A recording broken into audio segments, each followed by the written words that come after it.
Who has seen the wind? Neither you nor I. Wind played a major role in the birth of tea.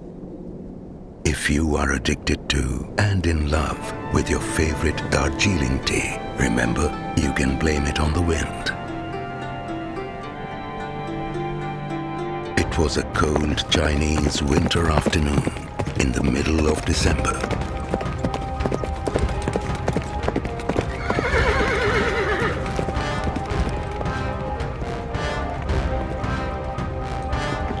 The wind was unusually strong, and His Highness, the Emperor of China, Shen Nung, had closed his eyes for a quick siesta, returning after a long hunting trip to the mountains. With his regular cauldron of water gently boiling by the side, history shall never know from which direction that sole leaf flew. But flew it certainly did, and landed right in the boiling water pot. While His Highness Shen Nung slept, the water boiled and the leaf started exuding color, fragrance, and flavor into the water. The sound of the bubbles woke up the emperor, and he looked around and sniffed the air. It was filled with an aromatic fragrance never experienced before. He slowly looked into the pot and was amazed to see a golden-colored liquid bubbling. He poured himself the exquisitely fragrant water with a beautiful golden wine color into a cup, inhaled the aroma, and he was transformed immediately and transported to another world. He felt warm and invigorated, and the word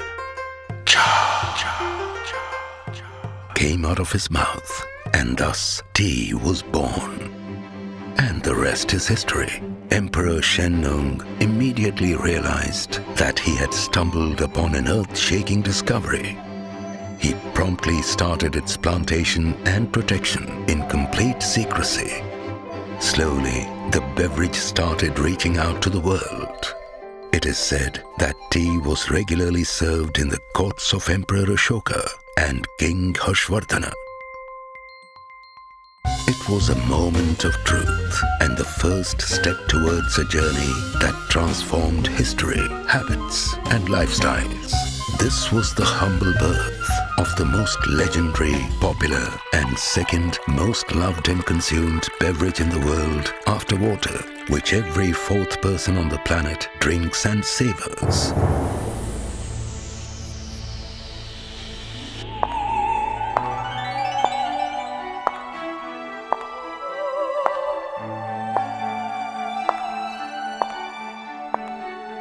When the Portuguese princess Catherine, a great connoisseur of tea, married King Charles II of England, she brought along with her dowry crates of tea packed and marked as TEA, Transport de Ervas Aromaticas, meaning a cargo of aromatic herbs. The abbreviation stuck as the popular name tea. It was Portugal's trade with China that had introduced tea to Portugal, and Catherine in turn introduced it to the British in the form of her highly popular and well-attended afternoon tea parties. Soon, tea drinking became a ritual in Britain. At roughly around the same time, the East India Company received a royal charter from Queen Elizabeth I on 31st December 1600 to trade with India. It wasn't long before the English got so fond of tea that it became an obsession, thanks to huge exports of tea by the East India Company. But everything was not hunky-dory. China wanted only silver as merchandise in exchange for tea, and sterling was getting dearer because of the American War of Independence.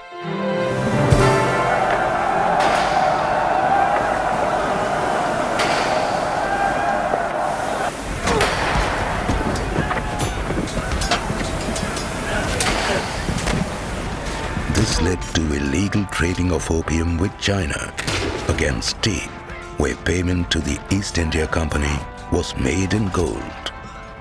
In turn, the company paid for tea imports from China in silver. But soon, the Chinese banned opium, and that led to the famous Opium Wars. Finally, the East India Company's monopoly of tea trade with China was ended by Lord William Bentinck through the Charter of 1833.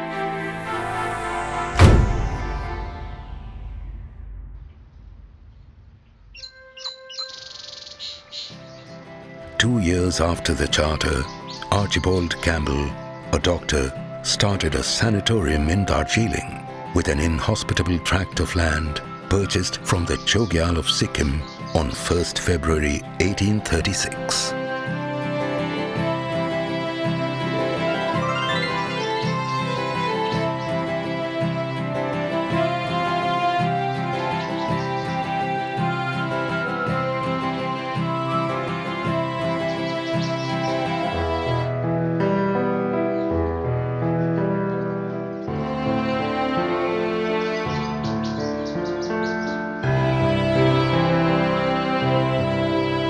Darjeeling then had a population of only 100 tribal lepchas. It took Campbell less than a decade to transform it to a bustling hub of 10,000 lepchas, which was to become the backbone of the labor required in tea plantations. The situation was now getting ripe for plantations to start in India. Campbell had learnt a bit about tea plantation in Nepal from his mentor Brian Horton, and he now started experimenting in his backyard. He knew Darjeeling fulfilled two basic requisites essential for tea cultivation: low temperature and high altitude.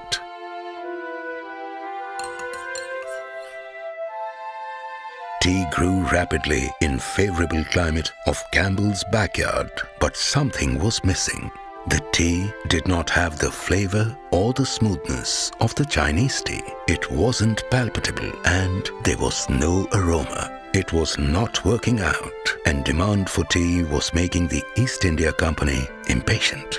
The East India Company was hell-bent upon breaking into the ferociously guarded Chinese tea cultivations and get their seeds and the secrets of the 2,000-year-old process that had made the Chinese king of the tea trade in the world.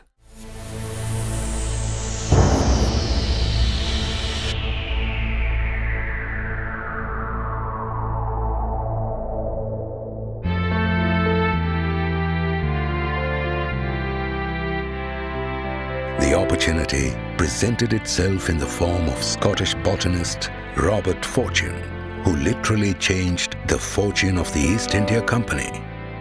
He became the mastermind of what became famous as the Great Tea Robbery. In 1848, after taking over the company, the newly christened British East India Company sent Robert Fortune on an undercover mission to steal the secrets of the tea cultivation and processing from China, disguised as a fair Mandarin Chinese man. Fortune travelled far and wide to the deep hinterland of China's tea gardens and manufacturing units, which was out of bounds to the public, particularly foreigners. He lived undercover for over 4 months, and then his patience paid off when one fine morning he became the first foreigner to set his eyes on the 2,000-year-old tea manufacturing secret. His heart was pounding when he first lay his eyes on the sprawling acres and acres of tea cultivation. Exposure would have led to instant death. As he gained courage, he extensively explored the tea gardens, collected samples, and made copious notes before returning to Shanghai in January 1849. It was sheer luck that he made 3 trips to China undetected in what can only be termed as an atrocious adventure with a high risk factor. In that short period, Fortune worked night and day with dogged determination and collected a whopping 13,000 plants and 10,000 seeds. He transported the fragile and vulnerable seeds and saplings in the special Wardian glass case, padded with burnt rice ash to absorb the moisture and prevent decay. With this, he made the long, dangerous and arduous journey from China to the upper reaches of Himalayas, via Hong Kong, and finally Calcutta. Fortune not only brought with him tea seeds, tea leaf samples, and the knowledge of manufacturing black and green tea, but also 8 Chinese tea specialists. This brazen theft by Mr. Fortune brought the tea supremacy of the Chinese crashing down and broke the centuries-old Chinese tea monopoly forever.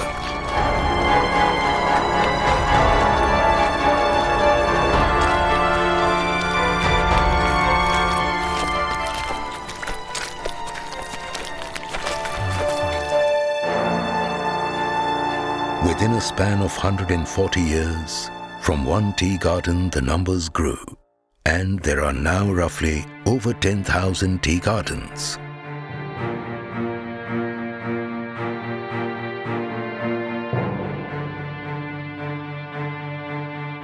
The time was just right for the first organized large-scale tea garden in the Terai region to come up. It was around the same time that Chumta, where the Mayfair Tea Resort stands, started gaining recognition and eminence as the leading tea garden in the Terai region. But then that is another story for another day.